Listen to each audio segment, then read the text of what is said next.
Let's fix this. Let's go! Alright, tara let's bagets. So, I'm going to fix my headset. Actually, I'm just going to replace the earpads. Kasi sinira ng ating mabait na pusa. Ayun. So, this is the Sennheiser PXC550. One of the best headsets that I was able to own, no? So, napakaganda niya. May touch panel pa yan siya dito. Dito, may gasgas. Ang problema is ito, yung ear cups niya. Okay? So, kinalmot-kalmot, kinagat-kagat, dapat ganito siya, malinis. Okay? Yung original niya, ayan, wasak na. So, was able to order online. And, this is it. Get to scissor.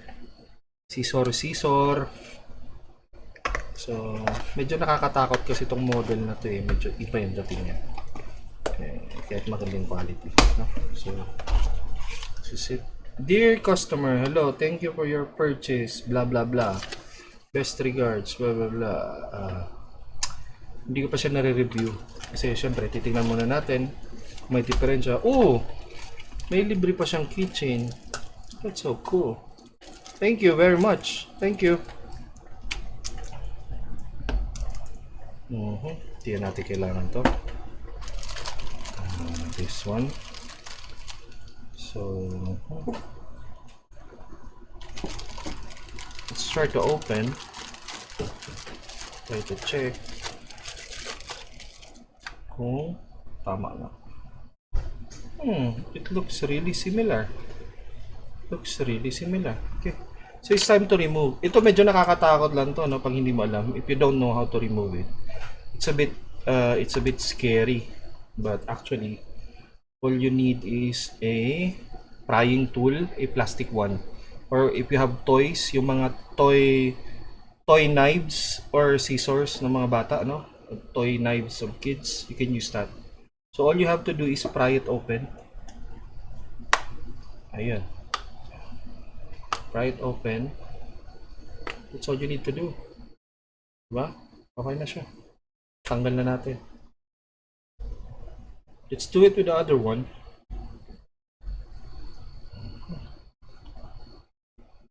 Ayun. If you pry it gently, pag medyo gently na medyo forceful, walang problema, no? Wag lang yung sobrang biglaan. Don't do it really quick and really strong. Delikado kayo dyan. Yeah. So we're able to remove it. This is the original one. This is the new one, the ordered one. Okay. So anyway, medyo wet pa siya. Tingnan ang tissue. Tissue? Yeah. Napunas. Basa to.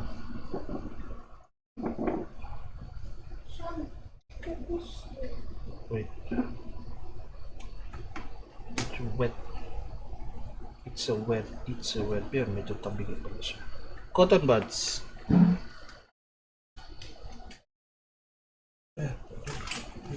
Ay! So, I think it's time to clean it also, no? So, make sure to take care of your things. Kasi, if you don't take care of it, syempre, bababa yung lifespan yan. Okay?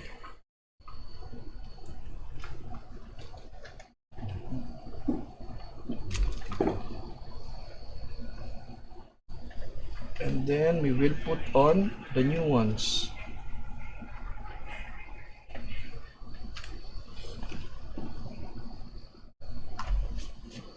In putting on the new ones, just make sure, kasi distinctive yung shape niya, hindi ka magkakamali. You will not be able to make a mistake with this. Okay, so there are some clips here, 1, 2, 3, 4, 5, and 6.